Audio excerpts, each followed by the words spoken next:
Bonjour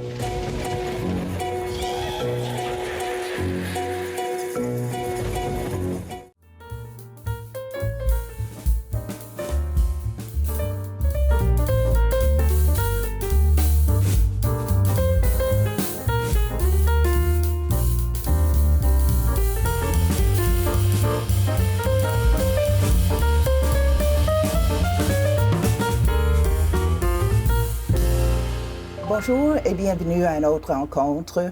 La massothérapie et Qigong sont seulement deux de plusieurs connaissances et pratiques que mon invité a développées durant sa vie et ses multiples voyages. Aujourd'hui, je vais échanger avec Luca Perez et sur son parcours, mais il y a aussi les suggestions qu'ils peuvent donner sur comment insérer plus d'harmonie et équilibre dans nos vies. Salut Luca. Salut Thérèse. Merci d'avoir accepté l'invitation. Luca, tu es né en France, puis j'aimerais que tu parles au début de ton parcours. Tu m'avais dit que tes deux parents sont artistes, quelle sorte d'artistes? Oui, mon père, il était photographe de mode. Et puis, ma mère, elle était illustratrice. Elle était designer. Elle faisait des logos quand elle vivait à Montréal. Et puis, elle a commencé à faire des livres pour les enfants quand elle a déménagé en France. OK. Puis, j'ai pensé après que toi aussi, tu es dans les arts, mais pas la même chose. C'est les arts martiaux plus. Tu m'avais dit qu'à un jeune âge, tu étais très conscient des injustices et les inégalités dans la vie qui étaient rares pour un enfant. Puis ça a amené un peu à une certaine colère et insécurité. Explique. Oui, ça a beaucoup à voir avec la façon qu'on a été élevé. On a toujours été élevé de façon par des artistes. Moi et mon frère, en fait, c'est ça le « on ». Et puis, mon frère aussi, très, très conscient des injustices sociaux, surtout. Et puis, on a grandi à Paris, très multiculturel. Mais notre père est d'origine marocaine. Puis, c'est quelque chose qu'on n'aurait jamais reconnu si ce n'était pas pour les commentaires qu'on a eus à l'école et puis les attitudes des policiers dans la rue à Paris. Ça nous a vraiment surpris. Et puis, donc, c'est beaucoup ça. Et puis, oui, c'est ce sentiment d'oppression et puis d'impuissance qui m'a poussé à vraiment commencer à faire plus d'exercices. Et puis, au début, c'était beaucoup d'exercices pour devenir très, très fort, pour m'endurcir, pour me défendre, moi et mes amis. C'était quelque chose que j'ai toujours fait aussi. J'avais toujours des amis qui étaient... J'aimais toujours les personnes intelligentes, pas les personnes fortes. Pour moi, l'intelligence était plus importante que la force physique. Et puis, mais moi, j'étais fort physiquement. Je dis pas que je suis pas intelligent, mais j'ai toujours été plus fort que mes amis. Et puis, je les ai toujours défendus à l'école aussi contre les bullies. OK. C'est un moment donné que tu as vu un film sur Bruce Lee. Oui. Et ça a eu un impact. C'était quoi? Comment est-ce que ça a je pense que c'était Enter the Dragon. Et puis, c'est ça. Bruce Lee, il avait beaucoup de caractère, beaucoup de charisme. Et c'est juste la façon, son comportement dans les films qui m'a vraiment attiré à cet aspect-là, plus du kung-fu. Donc, j'ai essayé de me diriger plus dans ce que lui faisait et puis aller pouvoir bouger très, très vite avec mes mains, faire des coups de pied cool et tout ça. Et puis, c'était très vain, très superficiel. Puis tu as eu aussi, je pense, mais tu as vu le film, mais tu as aussi eu un livre sur lui. Et ça, c'était encore plus, tu as dit sur le kung fu, puis les techniques Ben, c'est ça. Son premier livre que j'ai acheté, c'était le Tao du Kung Fu. Et puis, ben, là-dedans, il parle de méditation, il parle du Kung Fu, et puis il a présenté certains concepts taoïstes et chinois en général, comme le Tao, et puis le Wuji ou le Wu Wei, qui est comme la non-action, et puis qui est un concept très, très complexe que je ne vais pas essayer d'expliquer ici. Ça peut être un cours entier. En soi. C'est ça. Mais c'est ça, il a présenté plusieurs concepts comme ça qui m'a fait réaliser à quel point ça pouvait aller plus loin que juste être rapide et fort. Et puis, à la fin de son livre, il y avait des techniques légendaires du bras de fer et puis la main de fer et puis certains entraînements traditionnels qui étaient assez simples. Et puis que j'ai fait le bras de fer et puis ben, ça a fonctionné. Et puis, c'est ça. J'ai trouvé ça très impressionnant. Et puis, c'est à partir de là que ça a développé. Donc, ça t'a amené, oui, pour développement, force et tout ça, mais d'où vient l'idée de cet équilibre, puis bien-être? Comment est-ce que ça s'est inséré? Ben, c'est ça. C'est aux alentours de 14 ans, j'ai commencé à m'intéresser plus parce que c'était des techniques de Shaolin. Et puis, c'était un mot que je ne connaissais pas. Et puis, il y a toute une mythologie autour de Shaolin que je ne vais pas embarquer dedans encore. Mais c'est ça. Shaolin était... Il y a des histoires qui parlent de Shaolin comme avec du Qigong médical. Et puis... beaucoup d'aspects médicaux. Et puis aussi les points de pression. Et puis quand j'ai appris que les points de pression, ils pouvaient être utilisés thérapeutiquement aussi que juste... Ben, ils peuvent être utilisés d'une manière pour faire mal ou même des dommages permanents, mais ils peuvent être aussi utilisés de façon, comme dans l'acupuncture, pour aider à rééquilibrer le corps. Et puis c'est ça ce qui m'a vraiment guidé qui m'a commencé à m'éloigner de ces aspects plus violents, je dirais. C'est sûr que c'était la base de mon intérêt. Et puis après, quand j'ai réalisé que ça pouvait faire du bien, ben, c'est à partir de là que je me suis rendu ici. Ah, mais c'est intéressant. Puis je veux parler surtout de vos voyages. Les voyages sont multiples. Tu as voyagé un peu partout dans le monde, mais tu avais dit que quand tu voyages, ce n'est pas juste pour être touriste, c'est vraiment pour apprendre des choses, comprendre. Donc, si tu peux parler de 2-3 endroits, je sais que Chine va être une qui est en haut de la liste, mais il y a 2-3 places, pays que tu as visités et qui t'a aidé dans ton développement aujourd'hui? Mais commence par Chine. Ben, je vais commencer par dire que avant de commencer à voyager, j'aurais bien aimé connaître l'existence de l'anthropologie pour avoir rentabilisé mes voyages.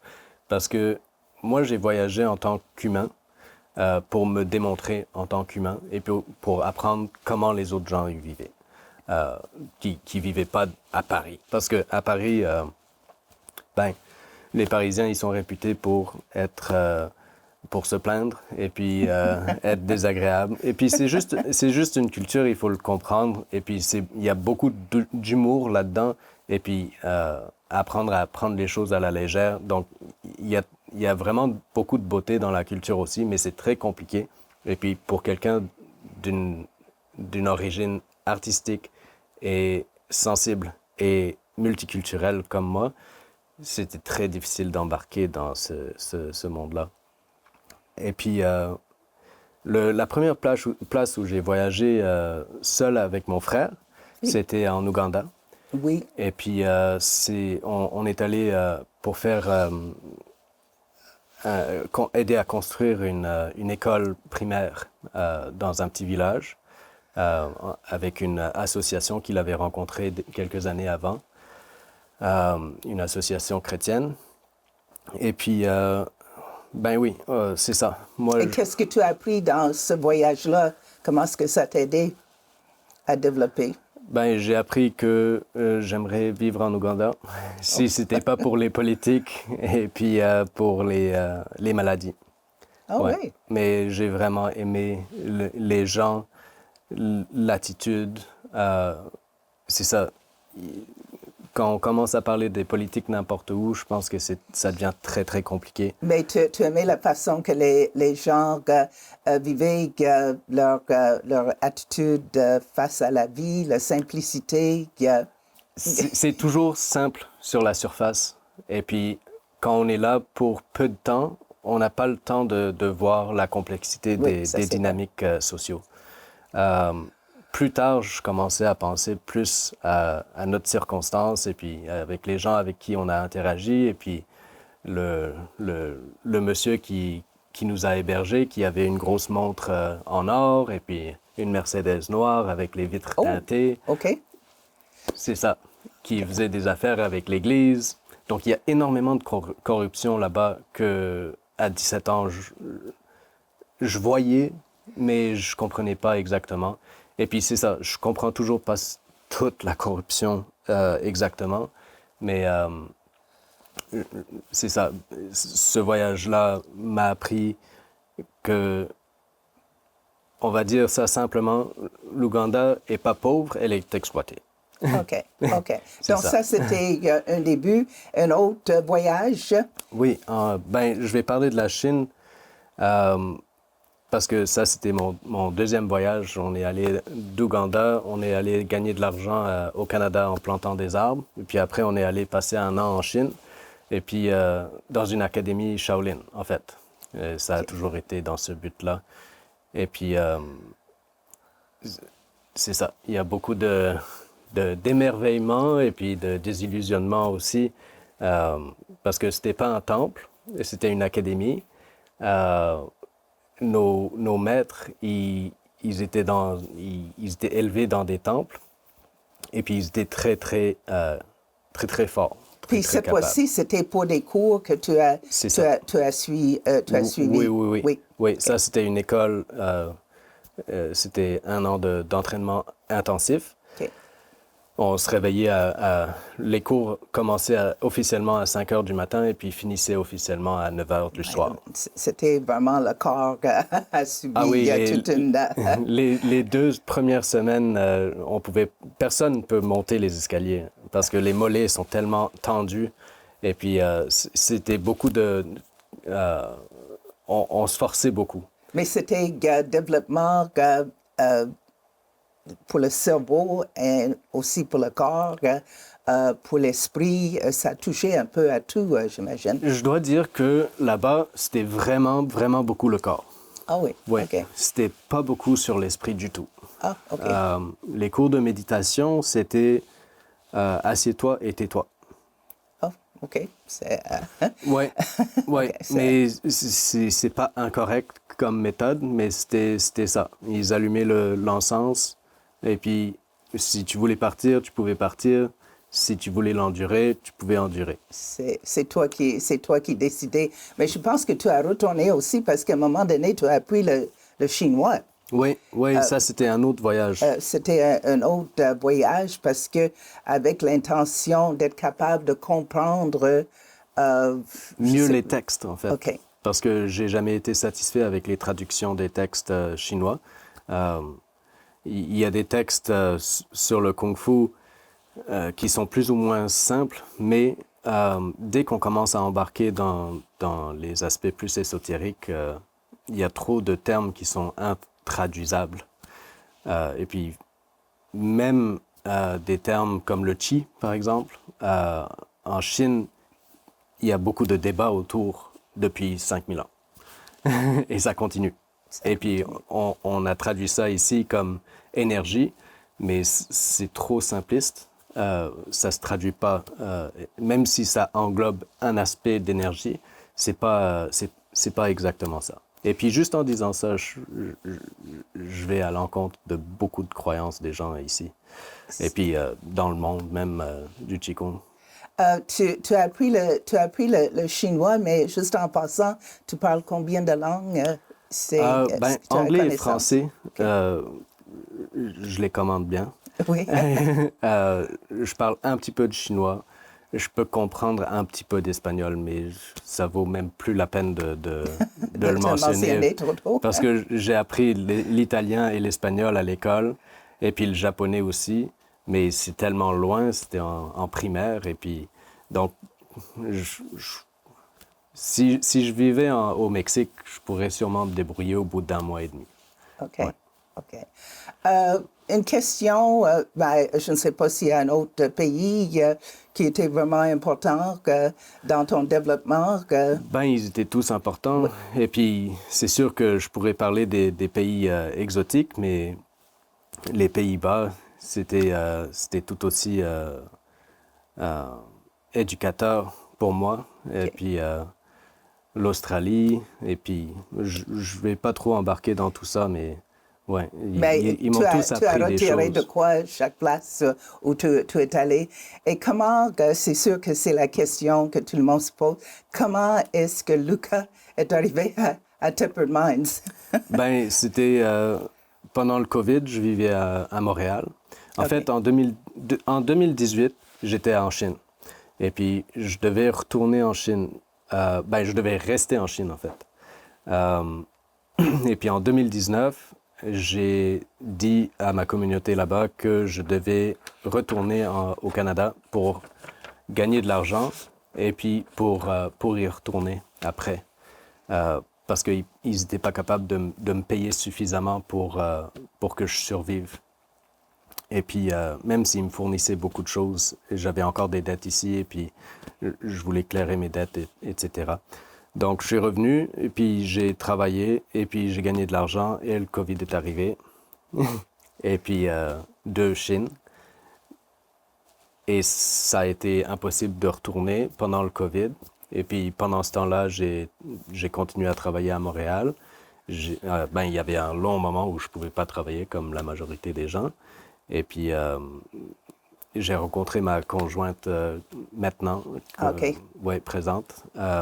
Et elle est de Thetford? Elle est de Thetford, Ah, mais OK. elle vivait à Montréal. Et en fait, on était voisins. Et puis, ben, on est tombé en amour. Et puis, on cherchait une maison à acheter, mais c'était complètement inachetable partout où on voulait. On cherchait peut-être à Montérégie, en Estrie, et puis surtout pendant le COVID, les prix étaient exorbitants. Puis on s'est dit que Tu viendrais on dans pourrait la venir région, ici. Ouais. région ici. Je suis allée sur le site, ta page Facebook, et j'ai vu le mot Daolan. Ouais. C'est quoi ça, ben, tu peux l'expliquer, c'est... Oui, ben Daolan, c'est un organisme à but non lucratif qui a été commencé par mon prof aux Pays-Bas. C'est une plateforme qui donne des cours de Qigong, de Tai Chi, qui donne un cours de baccalauréat en médecine chinoise taoïste, pour faire une distinction entre la médecine chinoise traditionnelle qui est enseignée au Collège de Rosemont. Et puis, il y a beaucoup de niveaux de participation, mais le but du programme Daolan, c'est de rendre accessible à un prix presque gratuit des connaissances de santé, sur l'art de la santé chinoise. Surtout taoïste, parce que c'est basé sur la philosophie taoïste. On va en rester là. OK. Et puis, c'est ça, donc pour aider les gens à devenir plus cohérents avec leur vie. Avec leur vie. Puis toi, tu donnes les cours de Tai Chi. Chacun va aider les gens à être mieux dans leur corps. et tout, mais est-ce qu'il y a une grande différence entre Tai Chi, Qigong, quand on parle yoga et tout ça? Est-ce que ça aide de différentes façons? Oui, oui, il y a des grosses différences. Et puis, même les gens qui pratiquent du yoga, ils vont pouvoir dire qu'il y a beaucoup de types de yoga aussi. Et puis, chaque art, chaque méthode, on va dire, travaille des aspects différents du corps. Donc, il y a des exercices qui vont nous calmer, il y a des exercices qui vont nous exciter, il y a des exercices qui vont... nous, on évite tous les exercices qui vont nous épuiser parce que l'épuisement, c'est contre-productif. Ouais. Et puis, c'est ça. Donc, le Tai Chi, c'est comme une grande unification de toutes les autres méthodes. Donc, si on pratique le yoga, on pratique le Qigong, on pratique le fitness, le Tai Chi, c'est un art qui va, si on le fait correctement, ça va créer une cohérence entre tous les aspects différents de cultivation. OK. Ouais. Et c'est quoi les questions qu'on devrait poser avant de faire l'exercice ou choisir? Est-ce qu'il y a certaines questions qu'on devrait poser pour nous diriger dans la bonne direction? Est-ce que je suis prêt à faire l'effort pour prendre soin de moi? Ouais. Oui, ça c'est bien. Oui. C'est juste ça. Et puis après, les gens, s'ils sont prêts à faire l'effort, il y a certaines techniques, certaines méthodes qui vont leur parler plus, mais c'est un peu comme manger. On n'est pas obligé de juste manger ce qui goûte bon. Il y a des choses qui goûtent pas bon, qui sont très bons pour la santé. Et puis, je dis pas aux gens de faire ce qu'ils veulent pas faire, mais juste que c'est subtil. Donc, c'est pas d'essayer pendant un jour et puis abandonner pour toujours. C'est essayer un jour, dire « Ah, ça me convient pas, je vais essayer ça. » Et puis, « Ah, ça me convient mieux. » Mais peut-être que 2 semaines, peut-être que 2 ans plus tard, « Ah, je voudrais réessayer ça. » Donc, c'est un peu rester flexible et ouvert parce que le corps, il se développe. Il est toujours en développement. Oui, même quand on est assis comme une patate. Excuse-moi, c'était pas un commentaire pour toi. Mais c'est un aspect qui est très présent. Oui, on est tout le temps en train de se structurer. Donc, c'est pour ça que c'est important d'être le plus conscient de notre posture possible. Ça ne veut pas dire d'être stressé. Ça veut juste dire que, par exemple, l'autre jour, je faisais des livraisons et puis je m'affaissais comme ça. Oui. Je sais pas, je suis rentré dans ma tête et puis j'ai commencé à avoir mal au ventre. Et puis, parce que j'étais tout écrasé. Ouais. Et puis, tout ce que ça me prenait, c'était de redresser mon dos. Et puis, après 10 minutes, c'est parti. Et pour toi, c'est quoi j'avais dit au début, d'avoir un peu plus d'harmonie entre l'esprit et le corps. On fait quoi? Est-ce qu'il y a des suggestions spécifiques? Il y en aurait plusieurs, mais je dirais que au moins quand on met du temps de côté pour pratiquer quelque chose, que ce soit le gym ou que ce soit le yoga ou que ce soit le fitness, qu'on essaye de développer une cohérence entre la façon qu'on pense et puis les actions qu'on fait. Au moins pendant l'entraînement. Parce que quand on fait ça pendant l'entraînement, on en devient plus conscient quand on n'est pas en train de s'entraîner. Donc là, on peut se dire, je crois à la liberté de penser des autres, et puis je crois que c'est bien d'être gentil avec les autres personnes, mais là, on se retrouve à se parler mal envers nous-mêmes. Et ça arrive. Et puis, mais c'est ça, c'est juste quand on se fait un entraînement, c'est pas de se forcer de s'entraîner comme un esclave de notre esprit. C'est pas comme le corps, il veut pas, il veut ralentir. Donc, je vais me forcer plus. Et puis, c'est ça, ça va causer des stress, peut-être des stress hormonaux et puis des déséquilibres. Donc, c'est mieux de juste trouver un équilibre. Il ne reste pas beaucoup de temps, mais je voulais juste dire que tu as un fils. Il a quel âge maintenant? Ah, il a 1 an et demi. Ouais. Il y a 1 an et demi. Ouais. Donc, probablement, ça a créé un certain déséquilibre dans ta vie. Tu ne peux pas faire, être aussi, peut-être,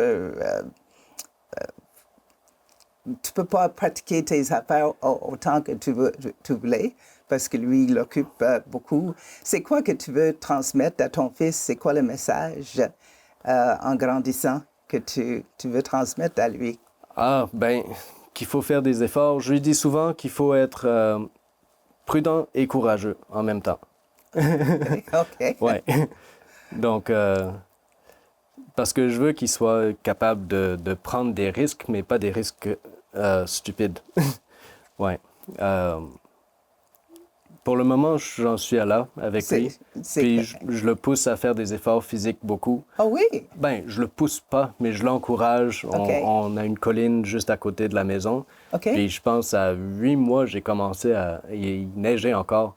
Puis j'ai commencé à l'encourager pour monter. Je lui disais, une fois que tu arrives en haut, tu vas être un petit garçon. Et puis là, l'été est arrivé. Puis je lui ai dit... il aime beaucoup les oiseaux, donc je lui dis, les oiseaux, ils sont hauts, puis ça le motive pour monter. Pour monter. Puis on monte la colline, il monte très, très bien. Et puis il descend même maintenant. Mon Dieu. Et ça me fait peur quand il descend. En tout cas, merci, Lucas. Merci pour les informations. Bonne continuité dans tes affaires. Puis, j'espère que nos chemins vont se croiser une autre fois. Ben, merci beaucoup pour l'opportunité. OK. Si vous voulez contacter Lucas, je pense qu'en bas de l'écran, vous pouvez avoir les informations de contact. Et n'oublie pas que l'équilibre entre le corps, le cerveau, l'esprit, les émotions, tout ça, c'est très important. Alors, merci beaucoup. Soyez le nôtre la semaine prochaine pour une autre rencontre. Bonne semaine.